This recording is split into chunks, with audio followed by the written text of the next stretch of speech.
Hey, Coach, we will get started with Ira Winderman. Erik, before we get to the game, since we were all sort of caught off guard, when did you find out about Tyler and not having him available to you tonight? 17 seconds before I was going to speak to the team. Wow. Is there any background you can help us there as to how it came about? No, I have no more information. I'm not allowed to say anything else.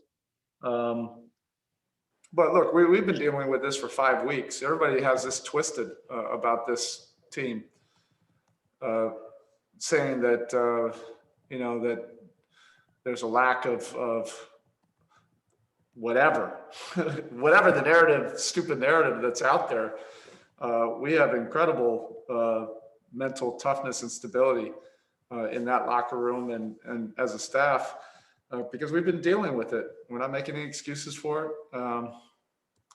This has been going on for 5 weeks, and the guys have been able to stay focused and just on the task at hand. It wasn't a beautiful game by any means, certainly from a standpoint of taking care of the ball, particularly in the fourth quarter. But we found a way to grind it out and get the win. I know you might point to some other things, but I think this is something you might point to also, that defensive third quarter when you held them to 10 points. I know you might not have won it there, but that seemed to be incredibly important to turn the game. Do you sort of address what your team did defensively in the third quarter when really it seemed like you took charge defensively? Yeah, the important note of that was, this is what we've been trying to establish and to be able to do it consistently, whether shots are going in or not. In the first half, our shots weren't going in, and it felt and appeared that was affecting our commitment on the defensive end. In the third quarter, we just were much more committed, regardless of the result, on the offensive end. And I just think that creates the tenor of the game. Then the shots start to fall. You feel a little bit less pressure with your offensive possessions, and start to knock down some shots, knock down some threes, and we gain some energy from that. And that carried over, to be able to have enough space in the fourth quarter. Two of the things you tell us more than anything are we have enough and next man up. And then there's Max Strus and what he did tonight, which did you honestly, Erik, when you saw how decimated you were in the backcourt and you had to go with Max after Duncan got those 2 early fouls, where was sort of your confidence level there? And what was it like watching him go to work in this game? Thank you. Well, one, it's great to see, a young player who's put in a great deal of work.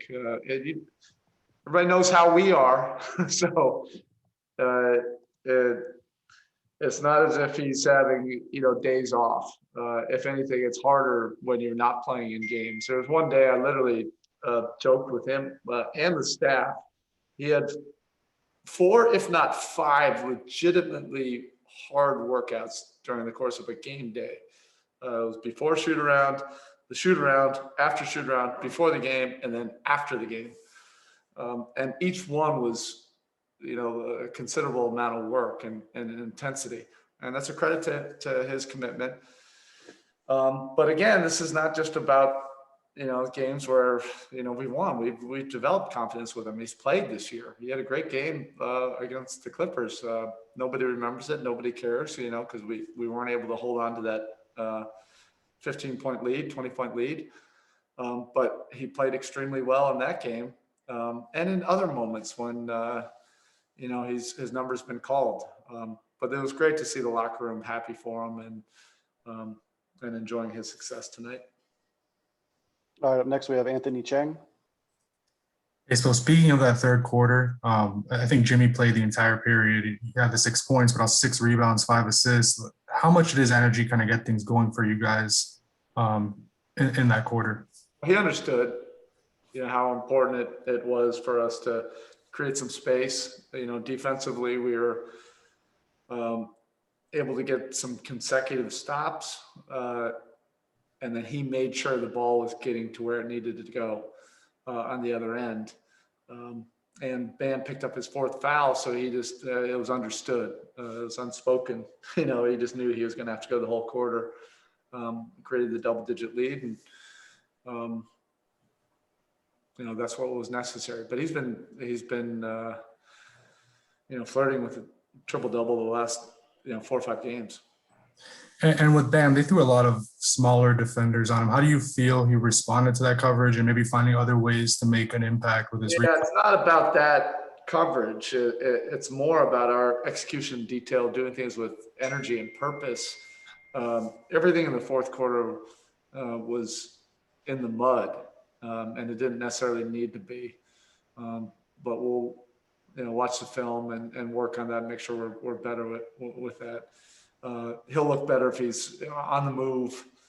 All of it, everybody working together to generate the looks that we want. Up next, we have Tim Reynolds. Erik, to use your phrase, this is 3 in a row that you guys have had to win in the mud. I guess what kind of a good sign is that anybody can win one close game. When you got to win 3 in 5 days this way, what's that kind of say again about the progress that you've been speaking of for a while? Yeah, I've seen some great development of mental toughness and grit.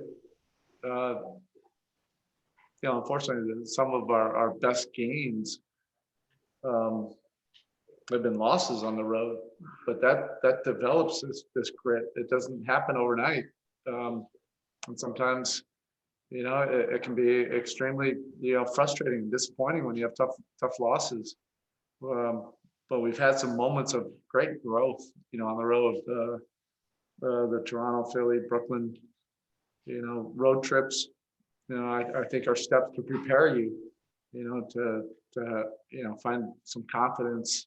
And that's what we showed at least through three quarters tonight. And then we just had to find any kind of way to win it at the end, even if it was really ugly and not efficient, certainly offensively.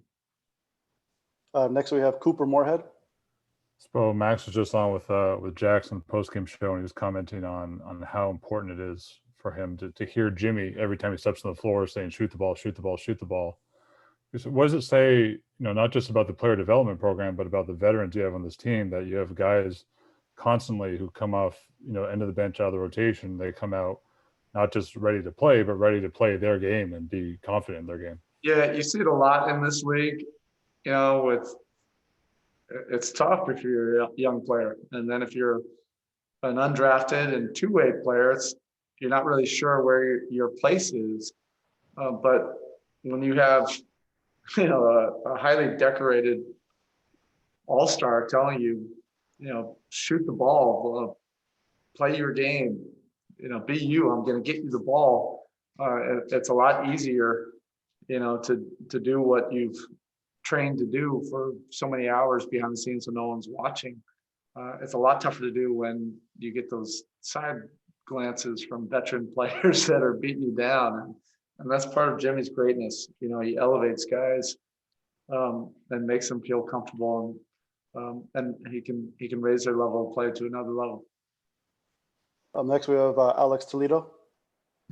Hey, Coach. I wanted to ask, so Houston brought out, particularly in the second half, they started to switch smaller guys onto Bam, and not even switch them. They were kind of putting him on Bam from the start of the possession. How do you feel about that kind of defensive tactic that's shown up over the years to kind of defend the handoff, knowing that, teams know that you want to go to that? Do you think that's a mismatch for Bam in itself? Do you think that, when the help comes, that it's good for you guys because it opens up a shooter? How do you feel about teams doing that? Well, I think it's something that we've gotten a lot better with. There's a lot more game planning against our movement and shooting. But in terms of doing it with purpose and pace and detail, that was not our finest example of that in the fourth quarter. We'll be better. All right, Coach, that's it. Thank you. Thank you.